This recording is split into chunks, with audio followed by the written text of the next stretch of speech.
welcome to the Pickle Pulse, a DC pod. We are your host. My name is Brian Green. Mike Train. James Broker. Yo, welcome world. We are here to talk pickleball and all things pickleball, the greatest sport in the history of the world, and what it has done for us. Fastest growing sport in America. That's exactly right. On top soon.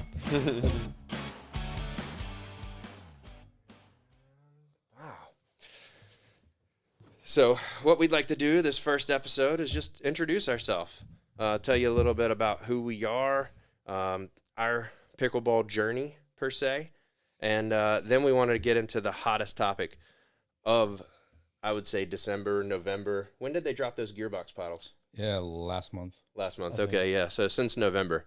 So I'll throw it to my boy James. And I just want to know, how did you get started in pickleball? Why did you start playing pickleball? All right. So, yeah, what's going on, guys? My name is James Broker, 25 years old, live in Nokesville, Virginia, so about 40 minutes outside of D.C. So I co-founded a gym in May of 21, and it's called the Sweat Gym. I happen to have this sweatshirt on today in Manassas, Virginia. And about a year after opening, we had a member who was having a cul-de-sac pickleball tournament. No way. And I was like, no idea what pickleball is. Had never heard of it before. And then my friend Steven Chu, call him Chu. He is the head pro at Fairfax Racket Club. Mm-hmm. He runs the pro shop, does a lot of the stringing, teaches lessons, etc. And we had gone out and hit tennis occasionally. I played in high school, and he was like, let's go play. So we show up, had like $20 Walmart paddles, had like the plastic like spongy ball, and we played on like these chalked lines in her cul-de-sac. So wait, was this like a nice flat court, or was this pebbly and the ball bounced everywhere? Oh, it was pebbly. Literally everyone's just drinking beers, having a good time. Middle of the summer, it got dark when we were still playing. But we ended up playing. We won. We beat her like two teenage sons who were like swore they would whoop us. And yeah, it was the first time playing, and we had a lot of fun. It was great. And basically from that day forward, I've played essentially every day. And this is COVID times, right? So no, everybody was locked down, or so this is past COVID. So this was November of 22. Okay. Or August of 22 was the tournament. That was when we started, August of 22. Okay. And so we're in December of 23 right now. Wow. Yeah. So you've only been playing for like 16 months or so. Yeah, a little bit over. Yeah, like a year and 4 or 5 months or whatever. Yeah. Wow. Yep. So you meet this lady, she invites you to the cul-de-sac, and she invites us to the cul-de-sac, and that's it. And now pickleball every day since. Full on bug. Wow. Yeah. Wow. And so tell me a little bit about 23, some of your accomplishments. You're a tournament player. Yeah, play a lot of tournaments. So my first tournament was PPA DC. Okay. I think that was in November of 22.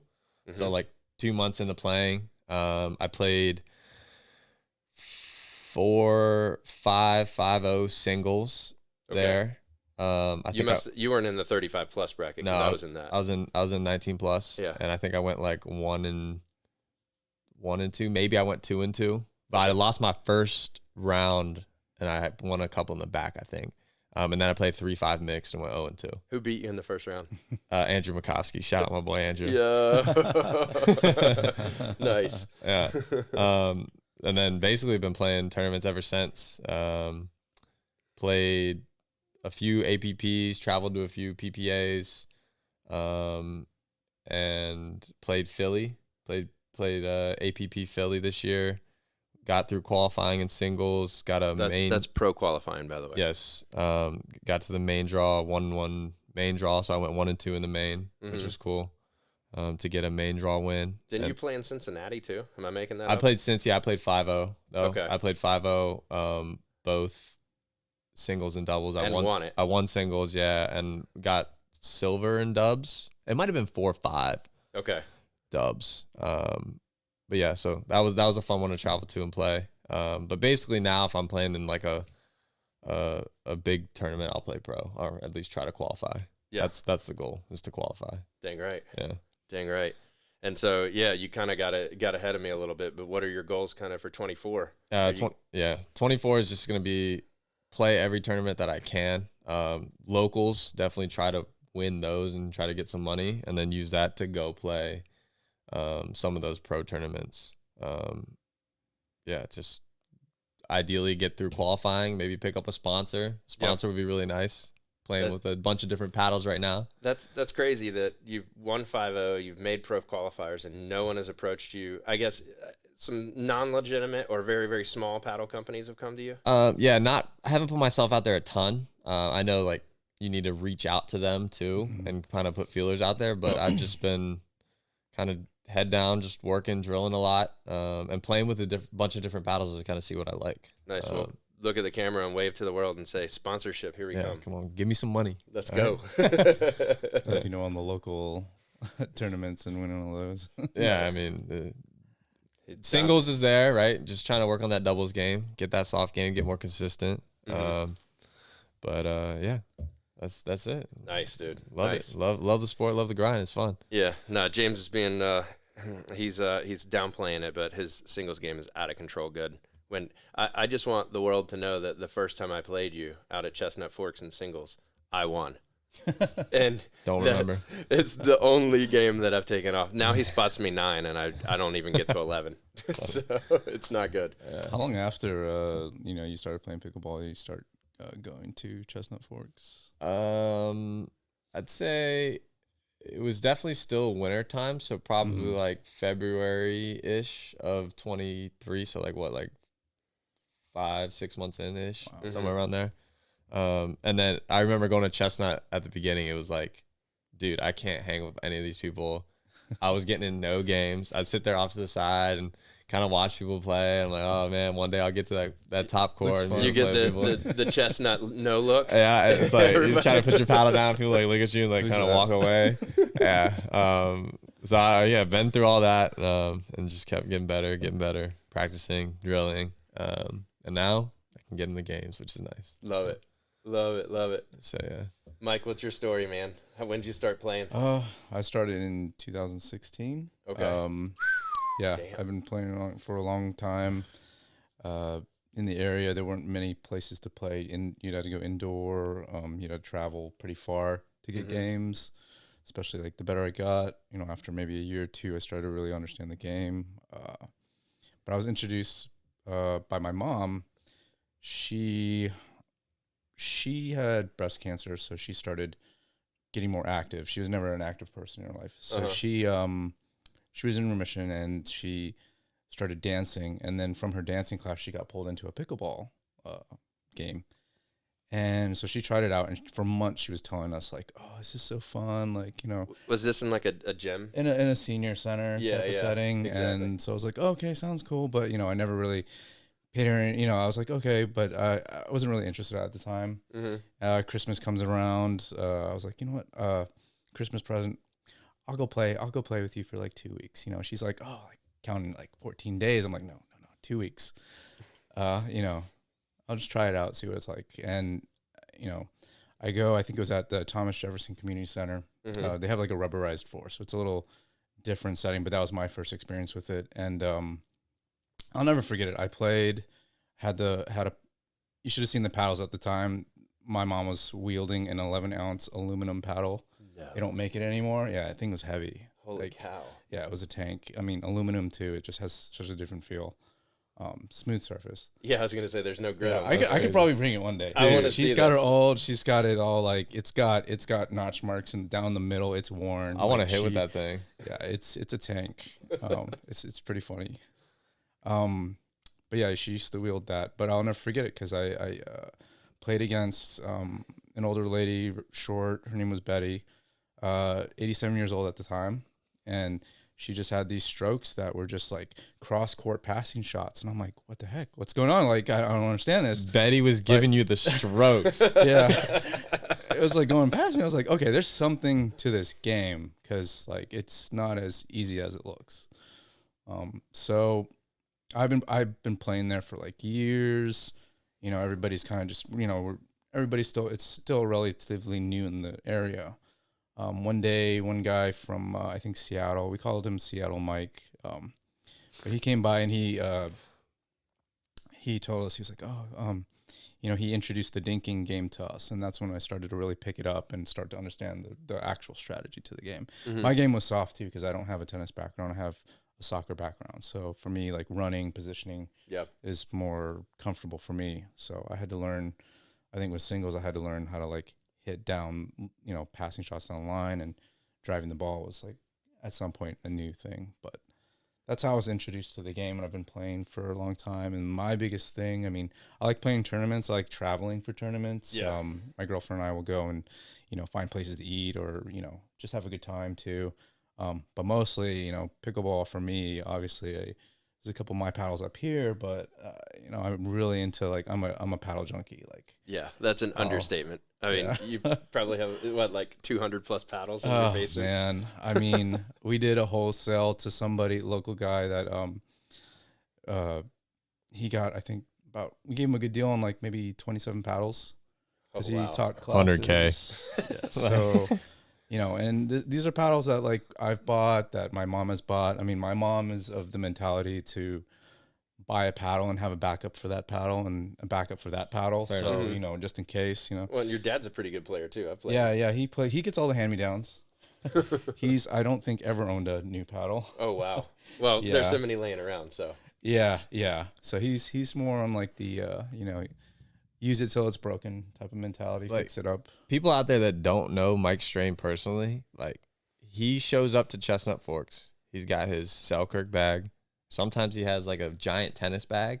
That's your Selkirk bag, actually. Whoever's bag that is. Well, I got it off of. Loaded with paddles. I mean, dude, always the new stuff. He sits there. He'll be playing his match or whatever game, and he'll have 5 paddles lined up on the wall. And he loses a point, he'll just grab a different paddle because it's not him; it's the paddle. Yep.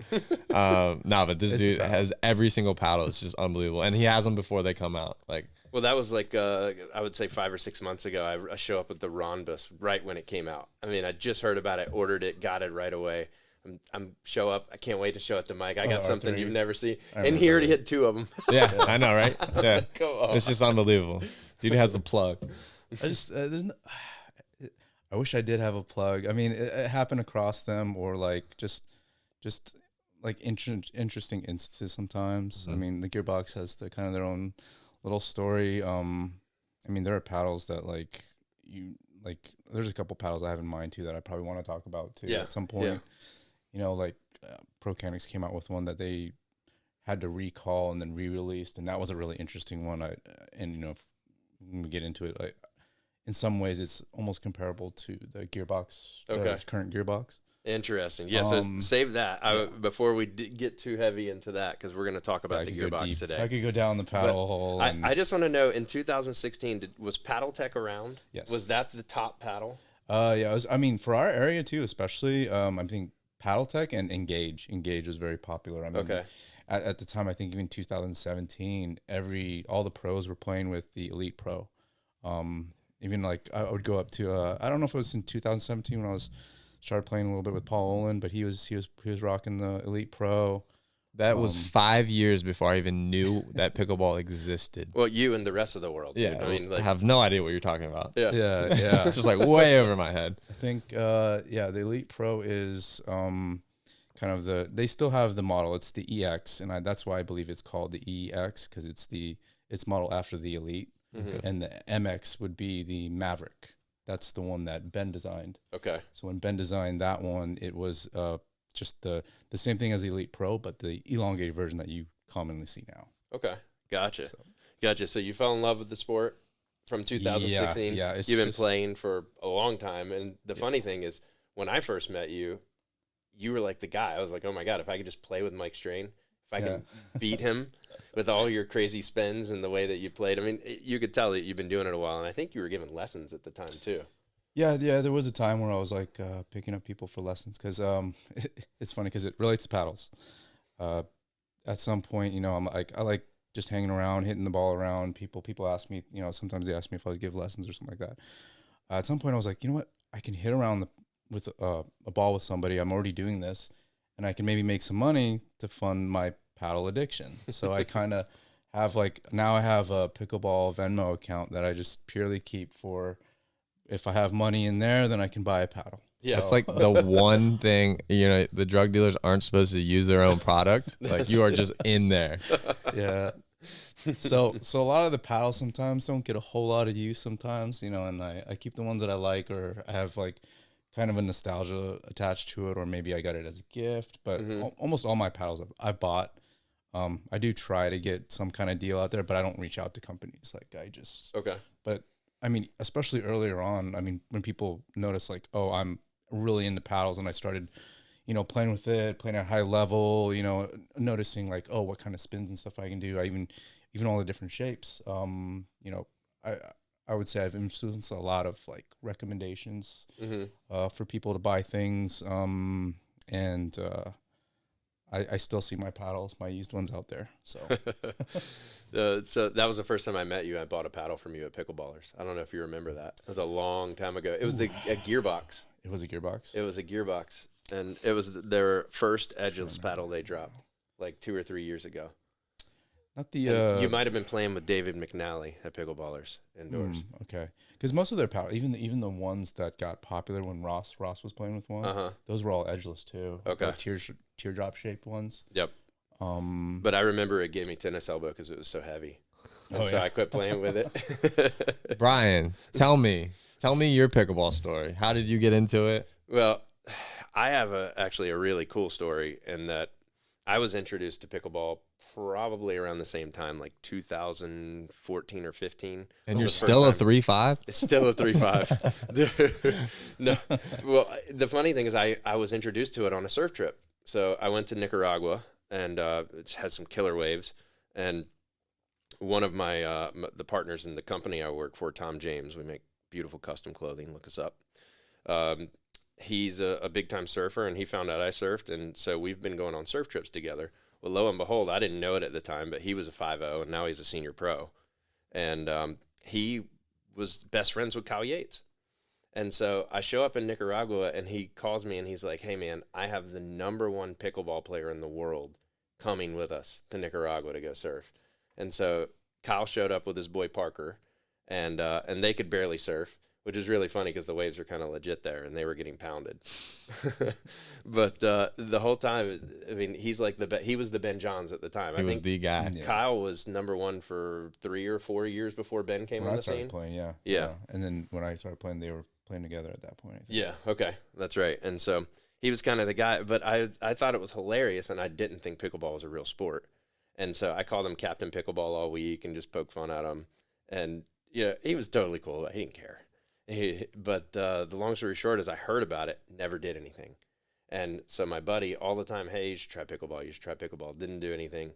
2020 comes around. We get completely locked down.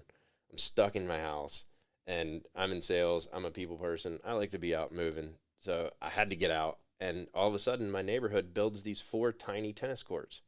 And I'm like, what the heck are these things? I take a picture and send it to Steve. I was like, is this a pickleball court? And he goes, that is. So I went to Dick's and I bought the crappiest paddles I could because I'm probably not going to like this. It's weird old person. Why spend money on it? Yeah, exactly right. Well, lo and behold, I played 2 games with my wooden paddles, smashed all my neighbors, and was completely into it and went out and bought a Tempest Wave, my first paddle, the Paddle Tech Tempest Wave. And I mean, still a great paddle. Never heard of it. Never heard of it. And then it just started playing, and from there, I've probably played 3 to 5 times a week for the past 3 years, and my goal for 2024 is the same goal that was for 2023, which is to get my duper up over the 5 rating. And duper doesn't matter. I am a firm believer. Is that because you're like a 4.87 in duper or something? Dude, duper is so stupid. I've seen people play that are, for example, I beat a guy that was like a 5.7, right? And my duper was at the time a 4.9 maybe. Okay, but you were on the come up. Maybe he was already playing guys that were quality. But it takes into account too much of who you play with in your local sphere too much, especially if you're not consistently traveling, playing tournaments, playing different people. I think that Duper's stupid, right? It makes sense on like a national scale as long as you're like larger pool. Yeah, if you're larger pool playing like pro people, but if you're playing the same 15 to 20 people all the time, the algorithm isn't built for that. No, and it doesn't work. And the funny thing is you'll all trade back and be around the same level. Yeah. Period. Although I did see that they just changed it now so that the score is back into a like account, because they took it out for a while that the score didn't matter. It was either a win or a loss. But now, like, if you get, you lose 11-9, it's better for you than losing 11-0, 11-1. Getting pickled, yeah. Definitely. Well, yeah, that definitely should take into account. For sure. So, but I mean, I've been a 4-5. I mean, right now I think I'm a 4-7-2 or whatever in doubles. I'm a solid 4-0 in singles. Nice. And that's because my 43-year-old self just cannot move like James. He covers the court and laughs at me the whole time. You just gotta get out there, play more tournaments. Well, that and my backhand volley could use some work. Yeah. I mean, let's be honest. There are some holes in the game. I know a guy that gives lessons. You should hit him up. Yeah, that'd be good. He's got a pickleball memo. Yeah. Yeah, just hit up my pickleball account. I'm there. Yeah, absolutely. Paddle. So that's kind of my pickleball story. The cool thing is it's been really, really good for my health, and that I've lost like 25 pounds since I started playing. I mean, not as much as some other people that I've seen, but I feel better. And I always hated cardio. I forced myself to do it, but now I look forward to going out and playing 3-4 hours a day. And it's just fun. And the other thing is that you guys have probably noticed this, but the people that you meet through pickleball are freaking cool. Dude, they're so... I've met some absolute characters from pickleball. Well, and some crazy successful people play pickleball. I got my job through pickleball. I have a sales job. I got out of the gym, and I was looking for a job, and I just started finding all these rich old guys that I play pickleball with. Mm-hmm. Hey, give me a job. Got a sales job. Dang right. Yeah. All about who you know. Yeah, I actually got my job too. Did you really? That's so funny. We're 2 for 3, and I guess you met a guy. Yeah, you got into pickleball from work. So that's exactly right. It's definitely a social game, and if you're a social person, then I think you'll you thrive in it. Even if you're not getting better, your goal's not to be the best. I mean, look, there's a pickleball group in my neighborhood here, Little Rocky Run. That's solid, like 250 people within the hood that love to play pickleball, and they're up there laughing, yucking it up, and having a good time. Being loud. Yeah, and that's the house that's right next to the court hates everyone there. That's so funny. It's so bad. Yeah. But I mean, they're solid 3-0, 3-5s. They're not getting any better, but they're having a blast and getting exercise, and I think that's one of the really cool things about it. It is the first sport that I've really found right? It's a sport. Yeah. Don't put that's not cool. Sport. That it's just so easy to pick up, right? Literally anybody can pick up a paddle and start playing. The scoring obviously is a little bit difficult at first, but if you can basically hold a paddle in your hand, you can play pickleball, which is cool. Yeah. Right? Tennis, trampoline, it's like super hard to hit. Like it's way harder. I mean, you got to take years and years of lessons just to even hold like a 5-shot rally, you know? But pickleball, you can just pick it up and go, and it's awesome. Yeah. That's exactly right, because I have no tennis background. I played a little bit of racquetball, but just for shits and giggles, nothing crazy, and it's just fun. And I picked it up the first day and was hitting the ball over the net and, crushing my friends, which felt great. I love winning. Who doesn't? Getting body bags. Yeah, well, that's what everyone likes to do now. Yeah. Just know that, like, I may as well have shirts with targets all over them, because when I play with the boys, they're after me. So it's funny you say trampoline, because I think that transitions us really well into what I want to talk about next, which is the paddles that are being dropped right now. And and when you say trampoline, it makes me think of the gearbox, because that's kind of how I felt about the way the ball reacts to it. But before I even move into that, I would say that there are 2 big buzzwords in pickleball this year. One is going to be delamination. We've had just a plethora, and I'll let you talk on this a little bit, starting with the carbon and the Eulas. Sure. Yeah, just both. Delaminating, getting super hot. And then the other is the merger. And it seems like we can actually, when we're done talking about the gearbox, maybe we'll talk a little bit about the merger and the shit show that is. And that I I cannot believe that the PPA and MLP are asking pros to give 40% of their money back to sustain the league long term. I mean, if you didn't have the money, why offer the contracts? But we'll talk about that here in a moment. And you know, the take on the paddles right now is they're getting hotter and hotter and hotter. And this new gearbox paddle, in my opinion, has taken it to a whole new level.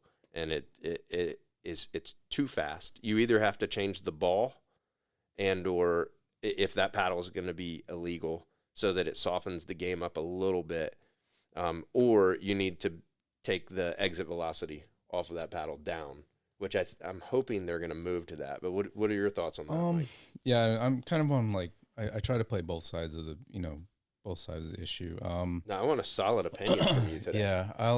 Yeah, I'll definitely give my opinion on what I think. But I will say, the delaminated paddles, those balls are coming off really fast. Like there's a difference between like the pop you get off of like the gearbox with the spin and the trajectory that the ball's coming at.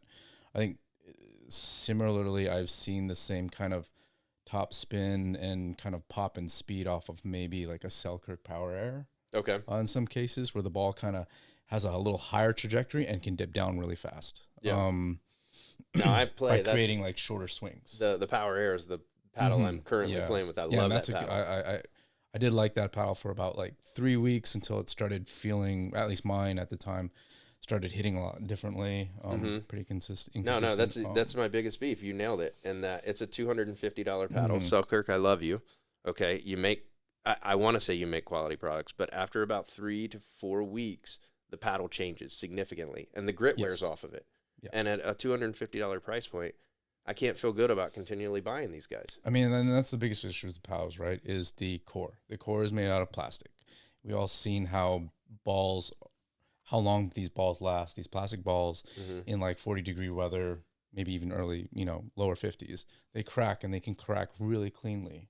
So, I mean, if you're swinging around your paddle and, all the air, everything's getting colder on your paddle, all of a sudden, and I've had this happen many times, especially with like Gen 1 paddles, is you'll get a spot that just feels it just doesn't come off the face anymore, and it's just kind of dead. And a spot that you probably, you just start noticing it. And I notice these things when I'm playing in the cold.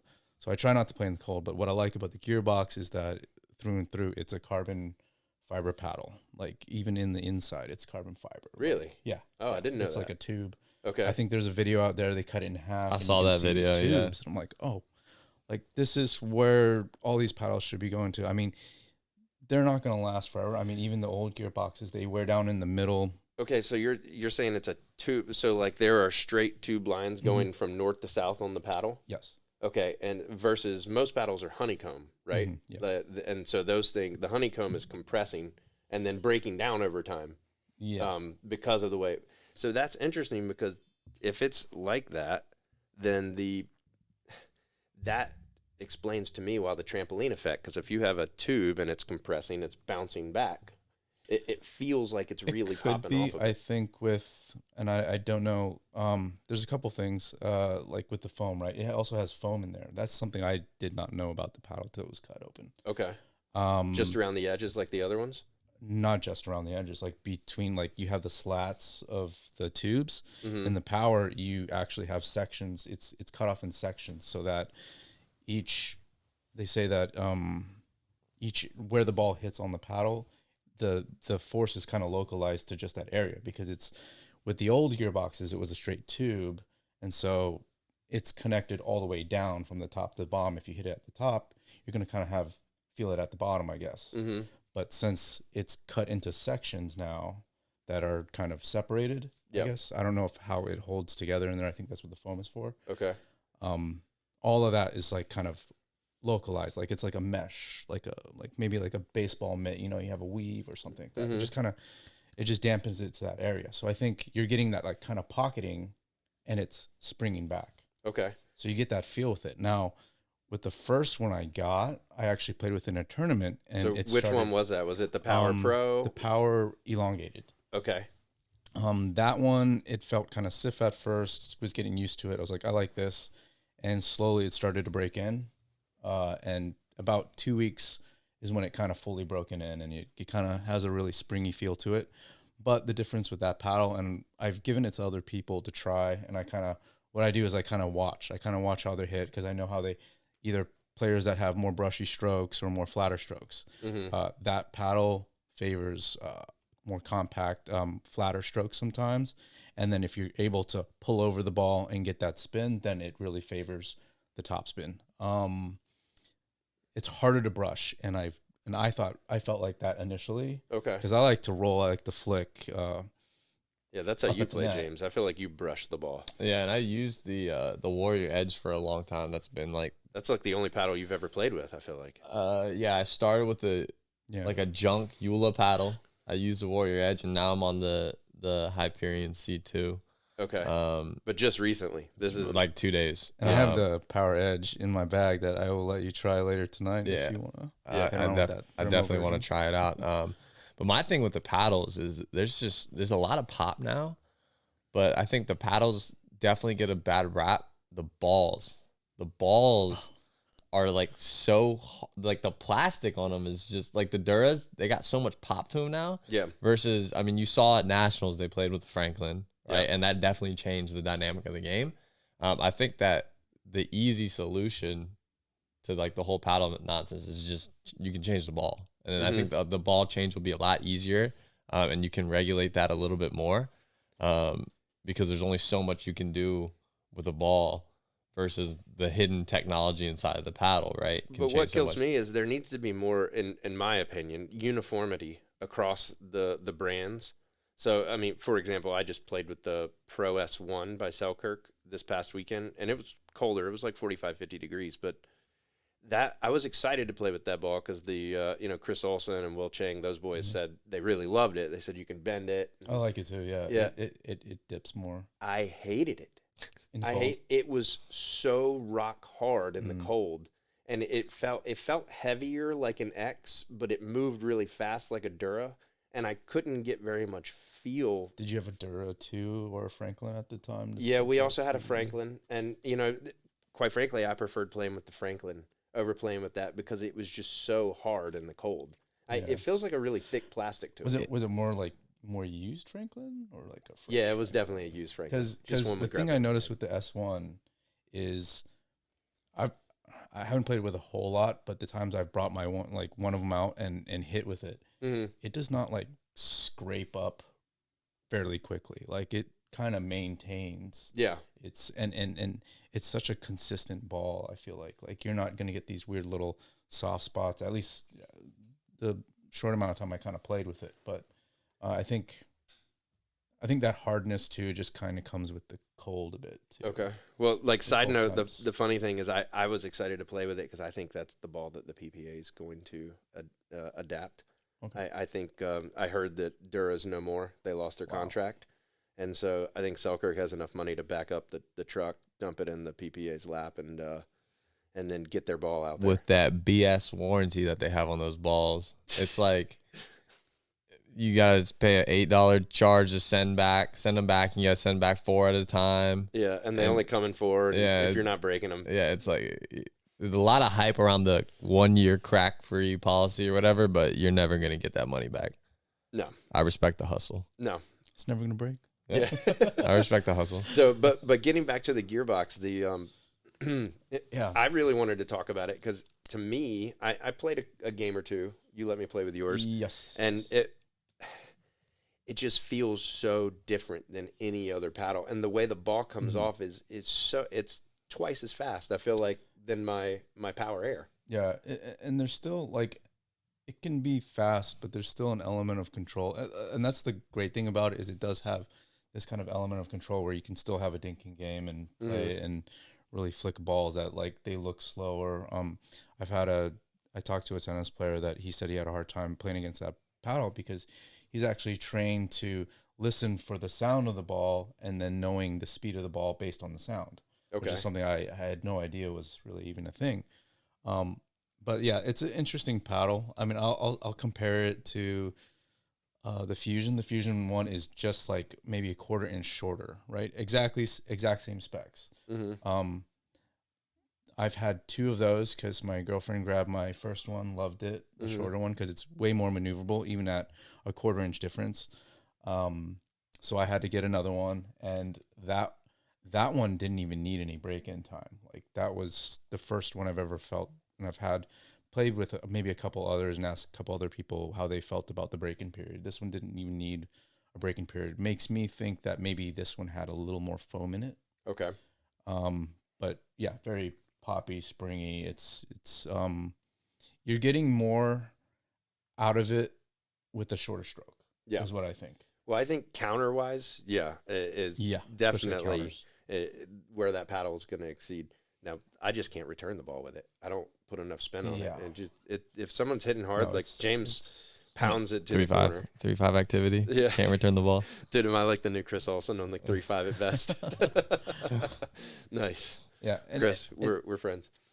And it's definitely given me different like options and seeing different types of shots I can actually hit with it, because I can come up to a ball and just flick it up at the kitchen, which is really nice. Like I can kind of place it where I want to, but at the same time, it does fly off. And so lately I've actually been playing with the control version. Okay. My mom actually really likes the control one, and I tried it out, and it gave me more freedom to actually swing through the ball a little more. So it doesn't feel as poppy? It's less poppy, definitely. I mean, definitely on a counter, it's not going to like launch off, which is kind of nice, because defending like a mid-court ball, even just trying to get a nice little reset drop in the kitchen with the pro elongated one, you really have to be dialed in. You have to be committed to that paddle I mean, sometimes I'm holding the paddle at a 2 or a 1, grip tightness, because and it's still launching off. Yeah, of it. because I just to get the reset. And with the control, it's definitely felt more of a typical maybe thermo paddle. Yep. And the one thing I really like about the gearboxes is they did make them better, because I used to play with the CX and the Ultimates, and I've tried all the gearbox paddles, and my biggest complaint was, well, the sweet spot's really small. All right, so to kind of wrap this up, it sounds to me like you really like the paddle. I will say I've been playing with the gearbox now for about a month and a half. Okay. And I have not really switched out to playing with any other paddles for the while. Haven't really bought many paddles since. Yeah. Okay. But again, like I think I'm still waiting for all the new ones to come out too. And then, what's your take? Do you think they're gonna keep that as a legal paddle, as a legal exit velocity when they go to that? Because I think they are gonna go away from the whatever the push test they were doing on. Yeah, it'll be interesting, because, like you said, like delamination is another thing, right? I mean, a lot of paddles are legal now, but some of the balls on the delam paddles, like, and I didn't even know YOLO was having that issue, but I've definitely seen that. Oh, big time. You can hear the YOLOs doing the same thing, and the carbons too. I mean, I that was my first thermo, was a carbon, and I think that ball is more dangerous. Like, even remember when I was hitting with the black.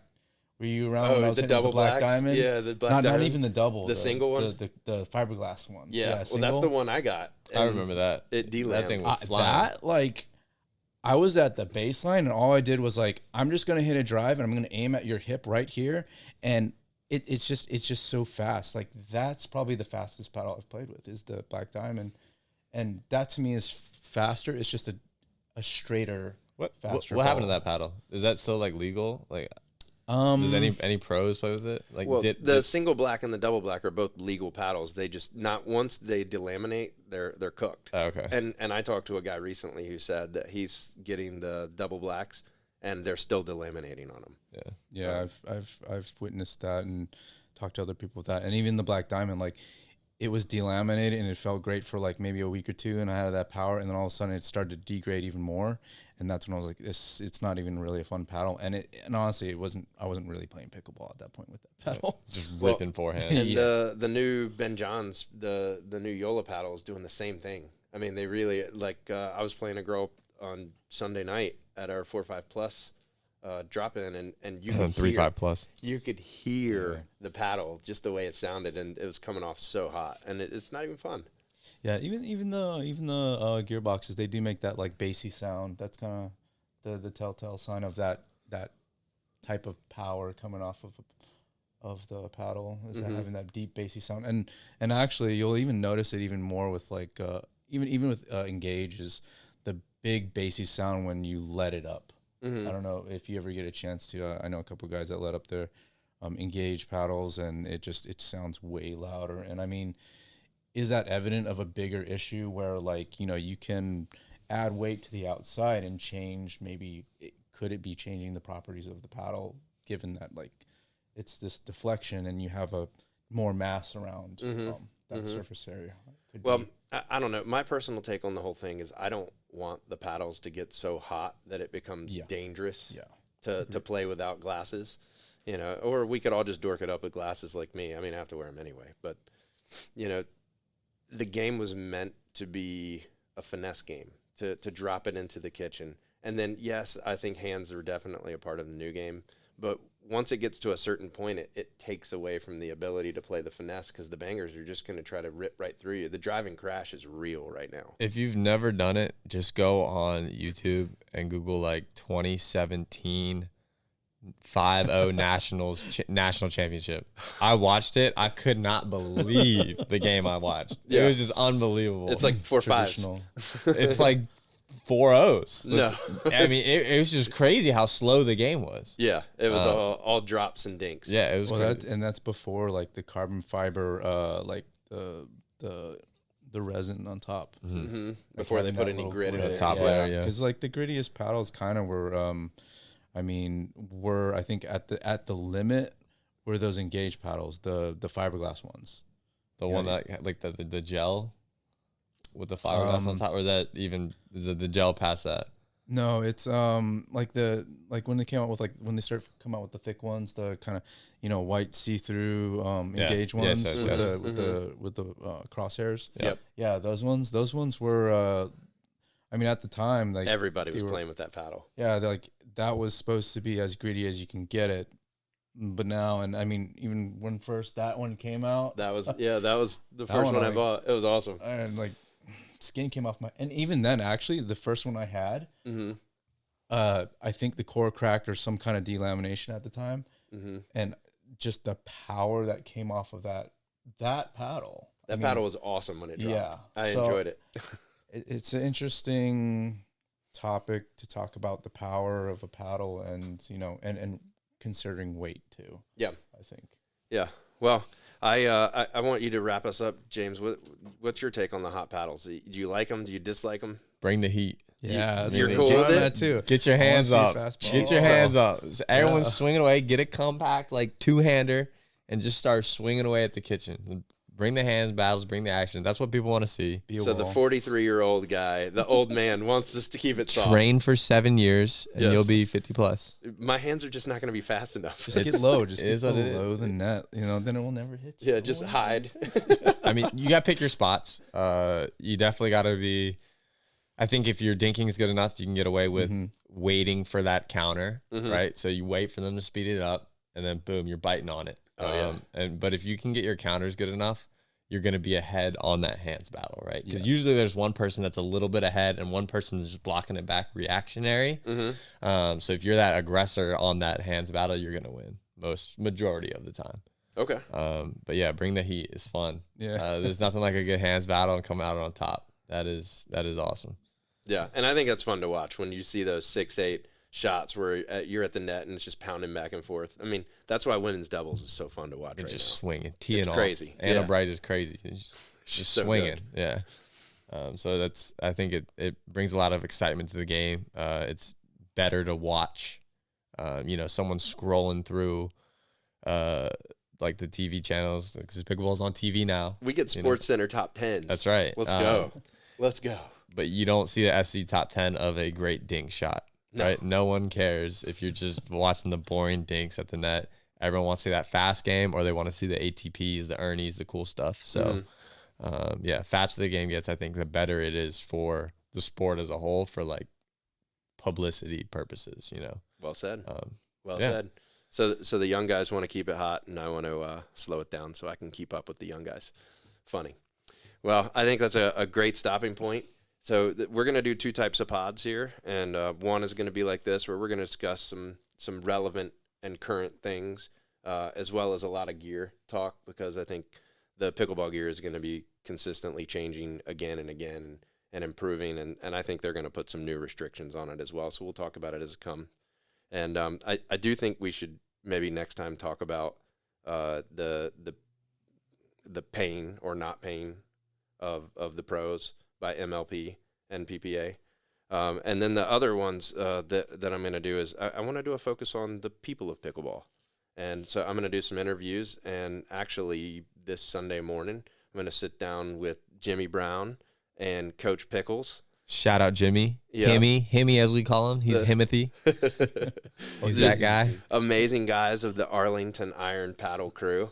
They've created something from scratch that has really grown and is very impressive. So we're going to talk with them about how they did that, and I'll look forward to catching up with you guys next time. That being said,